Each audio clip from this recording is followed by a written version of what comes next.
বলিউডে স্টারকিড বা নেপোটিজম প্রথা বহুদিন থেকেই চলছে। কারো বাবা মা আর্টিস্ট, তাহলে তার সন্তানেরাও অভিনয়ে নাম লেখাবে। কারো এক ভাই বোন অভিনয়ে নাম করলে বাকিরাও সেলুলয়েডের রঙিন ফিতায় নিজেদের দেখতে চায়। তাদের আবার ডেবিউ হবে স্বনামধন্য পরিচালকদের হাত ধরে। এটাই হয়ে আসছে সেই পূর্বকাল হতে। বিশেষ করে 90 দশক, 00 দশক ও গত দশকে এর প্রভাব বেশ চোখে পড়ার মতো। স্টারকিডদের প্রতি দর্শকদের অন্যরকম একটা ক্ষোভ থাকে। সেটা কেন থাকে তার দর্শক ভালো জানে। হয়তো স্ট্রাগল ছাড়া সহজে ফিল্ম ইন্ডাস্ট্রিতে জায়গা করে নেই, এজন্য এদের মধ্যে অনেকে আবার অভিনয়ে দুর্বল থাকে। সব মিলিয়ে স্টারকিডরা দর্শকদের পছন্দের লিস্টে আসতে বেশ সময় নেয়। বর্তমানে বলিউডের নিয়মিত তারকাদের মধ্যে সবচেয়ে সফল ও আলোচিত 3 তারকা আলিয়া ভাট, রণবীর কাপুর ও শ্রদ্ধা কাপুর।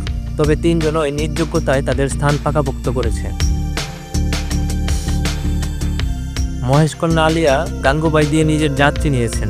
কাপুর পরিবারের রত্ন রণবীর কাপুর এনিমাল দিয়ে জানান দিয়েছেন বলিউডের পরবর্তী সুপারস্টার আসছে। আর শ্রদ্ধা কাপুর স্ত্রী 2 দিয়ে করেছে বাজিমাত। তাদের পাশাপাশি ইন্ডাস্ট্রিতে আরও স্টারকিড থাকলেও বর্তমানে তারাই সবচেয়ে বেশি আলোচিত ও সফল।